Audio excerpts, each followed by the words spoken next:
আসসালামু আলাইকুম। এই বৃষ্টির মধ্যে আমি একটু ঘুরতে বের হয়েছিলাম, সেখান থেকে আমি ঘুরতে ঘুরতে চলে এসেছি আমাদের মহিরগাড়া বিলে। যে প্রাকৃতিক সৌন্দর্য, বিশেষ করে নতুন পানির আগমন ঘটেছে। আর এই নতুন পানিতে কিছু মানুষ আছে মাছ মারতেছে। আমি তাদেরই একজনকে পেয়েছি আজকে, তিনি মাছ ধরার জন্য সম্ভবত জাল পাততেছে।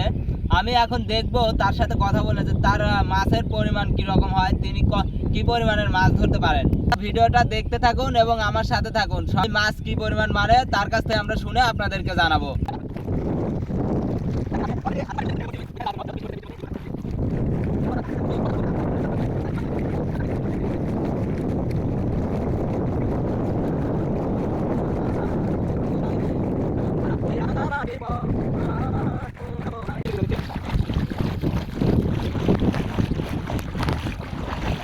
এই ছেলে, ওটা তোমার কি হয়?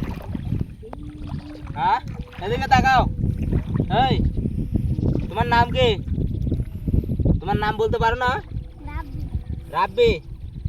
তো ওই যে জাল যে পাইতেছে, সে তোমার কি হয়? তোমার আব্বা। তোমার আব্বা, এদিকে তাকাও, তাকা কথা বলো। তোমার আব্বা হয়? তা তোমরা এই যে কি কি জাল পাইতেছাও?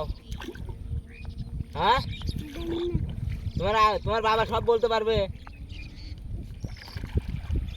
এ ভালো না, তার বাবাকে কি আমরা জিজ্ঞেস করবো?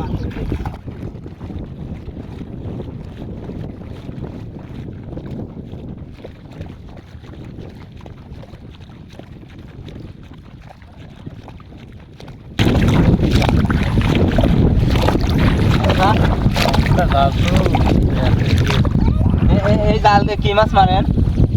পুঁটি উঠি হয়েছে আছে কুচি মুচি আছে। এই মাছ কি পরে বাজারে গিয়ে বিক্রি করেন নাকি নিজেরাই খাওয়া দাওয়া করেন? নিজেই খাই, বেশি বেশি নিয়ে।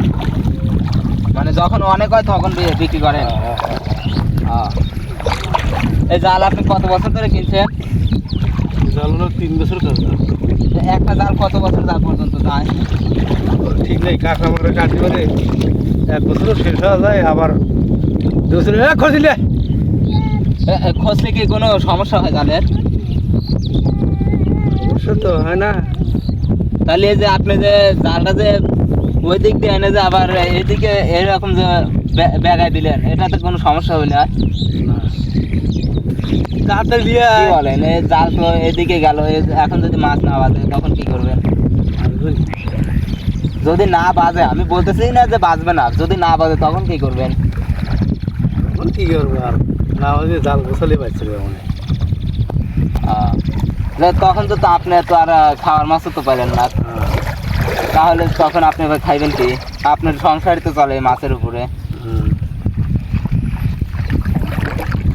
দেখি দেখি দাও তো।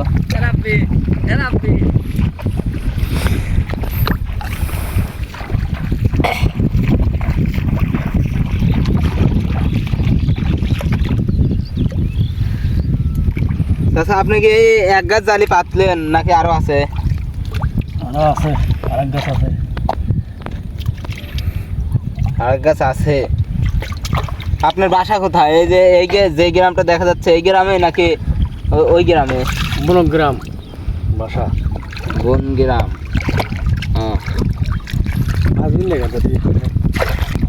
হ্যাঁ, তাহলে আপনি থাকেন, আমরা একটু ঘুরতে বের হয়েছিলাম যে প্রকৃতিটা দেখে আসি বৃষ্টির মধ্যে।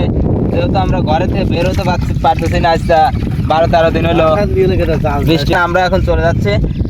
আপনাকে অনেক ধন্যবাদ, আপনার সাথে কথা বলে খুব ভালো লাগলো।